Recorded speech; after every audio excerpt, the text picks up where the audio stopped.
Hello everyone, welcome back to my channel. Saya Muin Banyal dan bawa pohon jasmine dan tentunya salam apapun itu untuk ilmu pengetahuan.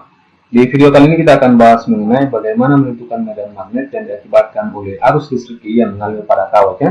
Jadi kita punya kawat yang panjangnya adalah 2A, artinya dari titik sini, titik tengah, ujung sini panjangnya adalah A, dan dari sini ke sini panjangnya adalah A. Jadi kalau digabungkan menjadi 2A ya. Selanjutnya, jika kita alirkan arus listrik pada kawat, maka dia akan menyebabkan medan magnet di sekitarnya. Kita akan coba tentukan medan magnet dari titik sini ke titik sini yang panjangnya adalah Y ya, dengan menggunakan rumus B sama dengan 0 dibagi 4 Q dikali V cross vektor satuan R dibagi dengan R kuadrat. Nah, untuk menentukan medan magnet di titik sini, kita akan coba buat elemen paling kecil di kawat tersebut, yakni seperti ini ya. Kemudian panjang dari elemen ini itu adalah dx. Kenapa dx? Karena ini berada pada sumbu x ya. Selanjutnya sisi miringnya ini tentu r ya. Dan di sini terdapat vektor satuan r yang arahnya ke sini. Ini vektor satuan dan membentuk sudut theta ya.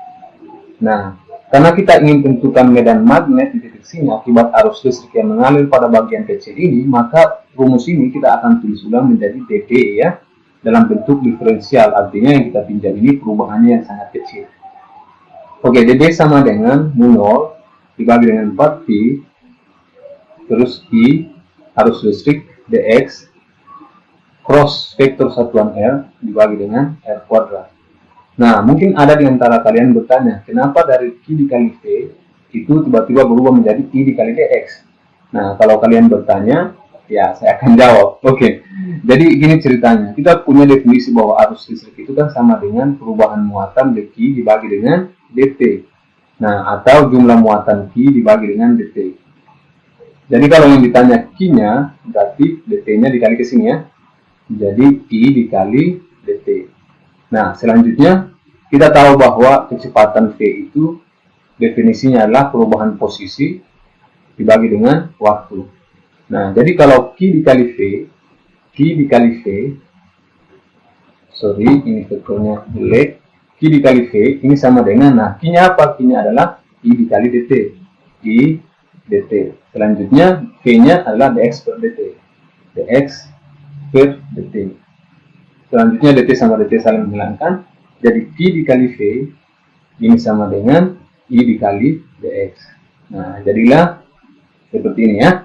Nah, selanjutnya ini dB-nya sama dengan mu 0 dibagi dengan 4 pi.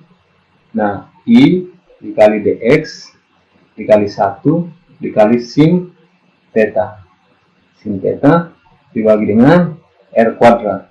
Loh, kenapa dari dx cross vektor satuan R tiba-tiba menjadi dx kali 1 kali sin theta?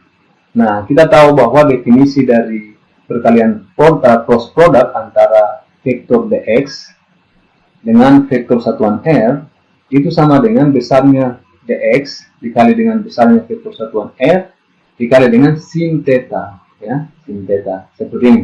Nah, karena besarnya vektor satuan R itu nilainya selalu sama dengan 1, maka dx cross vektor satuan R itu sama dengan besarnya dx kali sin theta atau besarnya dx kali 1 kali sin theta. Yang tidak lain adalah ini ya. Selanjutnya ini dB sama dengan mu 0 dibagi dengan 4 pi I dx dibagi dengan R kuadrat dikali dengan sin theta. Nah, selanjutnya kita akan cari sin theta ya. Jadi sin theta itu seperti apa? Kita lihat di sini. Ini kan samping sudut ya. Sorry, saya ganti warna biru saja. Kita ganti warna biru dulu. Jadi bagian ini kan samping sudut ya, yang tidak lain adalah x karena dia berada pada sumbu x ya. Sementara bagian ini adalah sumbu y. Ini panjangnya dari sini ke sini adalah y dan ini sisi miring. Nah, kita tahu hubungan sudut-sudut bahwa sin theta itu kan sama dengan depan sudut dibagi dengan miring kan.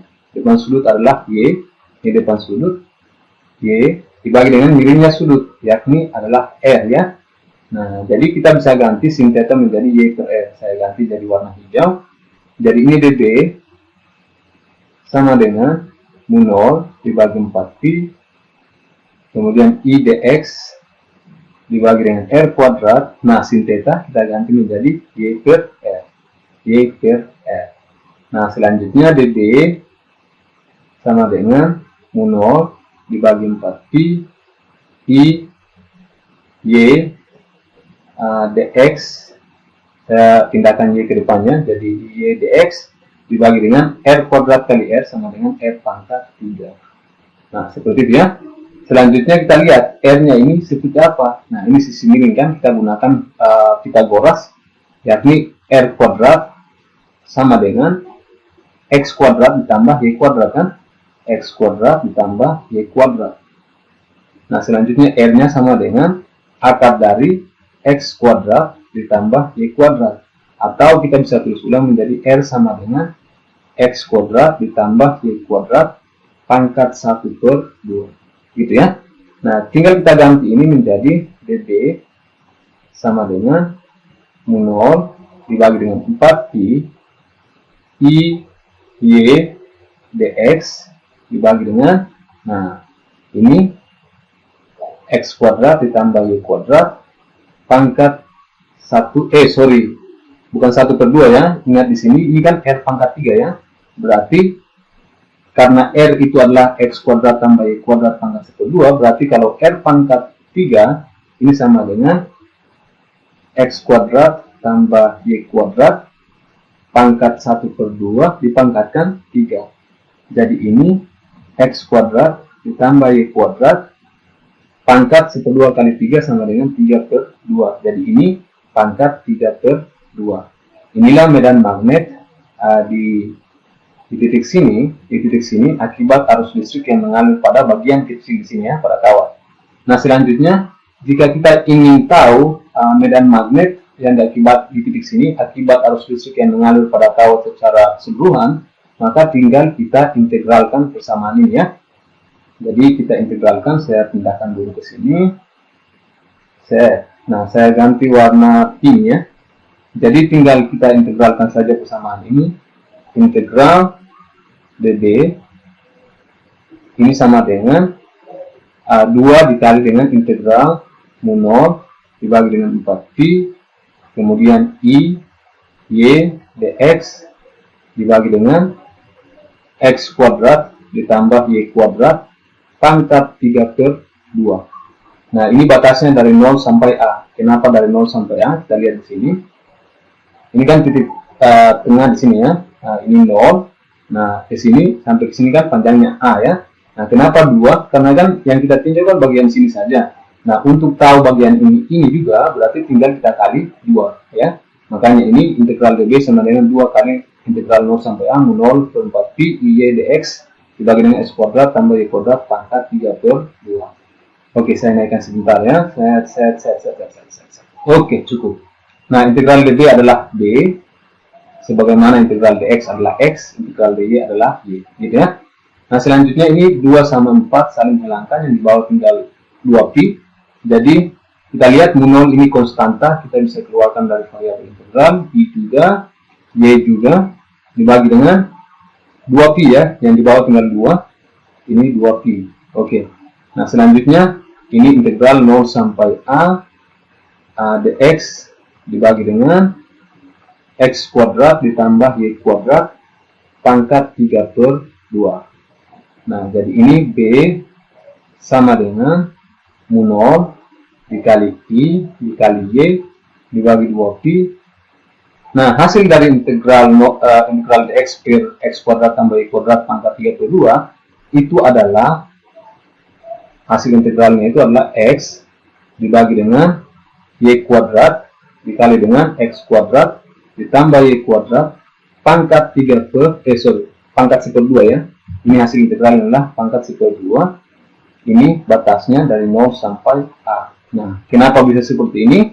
Kita akan bahas di video sebelumnya. Jadi di video selanjutnya ya. Jadi di video selanjutnya saya akan coba integralkan dx per X kuadrat tambah Y kuadrat pangkat 3/2. Jadi bagi Anda yang belum subscribe channel ini, silahkan subscribe dulu supaya jika saya upload video terbaru saya, kalian bisa dapat notifikasinya. Oke? Oke, kita lanjut di sini ya. Nanti di video selanjutnya saya akan coba jelaskan ini. Oke. Nah, ini kita anggap saja PR ya. PR di video selanjutnya. Video selanjutnya.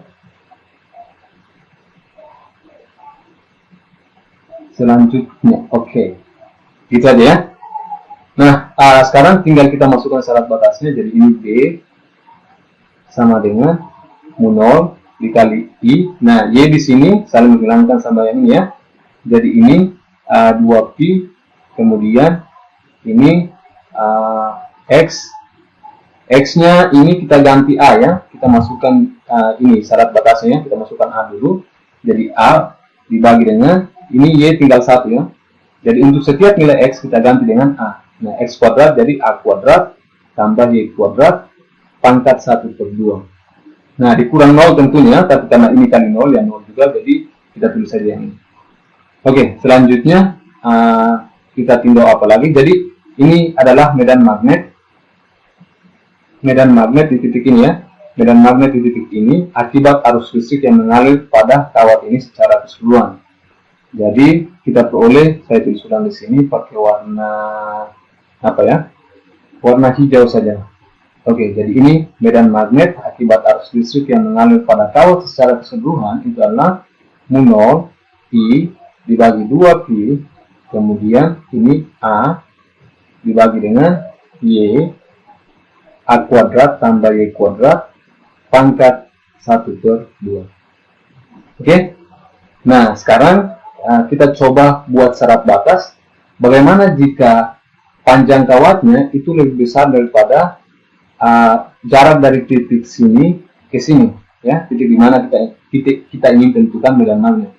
Nah, jadi kalau panjang kawatnya atau A-nya ini lebih besar atau lebih panjang daripada Y, maka persamaan ini akan berubah menjadi, jadi kita buat dulu ya, jika A-nya atau panjang kawat jauh lebih besar daripada Y, maka persamaan ini menjadi B sama dengan mu 0 dikali I dibagi dengan 2Pi. Nah, ini A dibagi dengan Y dikali dengan A kuadrat pangkat 1/2. Nah, kenapa bisa seperti ini? Jadi kalau kita bayangkan kawat ini panjang sekali ya, dari sini ke sini, dari sini ke sana. Nah, ini panjang sekali kan, berarti kalau kita dari jauh lihat, titik ini kan seolah-olah sama dengan kawat di sini kan, di sini kan. Jadi jarak antara titik sini ke sini itu seolah-olah tidak ada kalau kita lihat dari jauh sekali ya. Artinya kawatnya panjang sekali kan. Berarti dari sini itu ke sini tidak ada.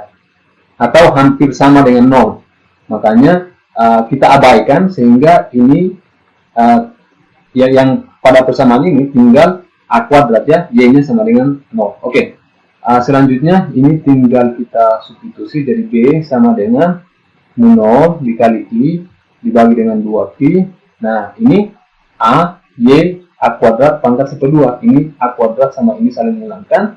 Jadi yang tersisa tinggal A dibagi dengan Y dikali dengan A. Gini ya. Oke, selanjutnya A sama A saling menghilangkan sehingga B-nya sama dengan mu 0 dikali I dibagi dengan 2Pi dikali Y. Nah, inilah medan magnet jika A-nya panjang kawat lebih besar dibandingkan dengan Y ya. Nah, jadi kalau kawatnya itu panjangnya itu besar sekali dibandingkan jarak dari titik sini ke sini, maka medan magnetnya itu sama dengan B sama dengan mu 0 dikali I dibagi dengan 2Pi dikali dengan Y. Oke, paham ya? Saya kira cukup sekian. Saya Muin Banal dan bawa pohon jasmik, dan tentunya salam apapun itu untuk ilmu pengetahuan.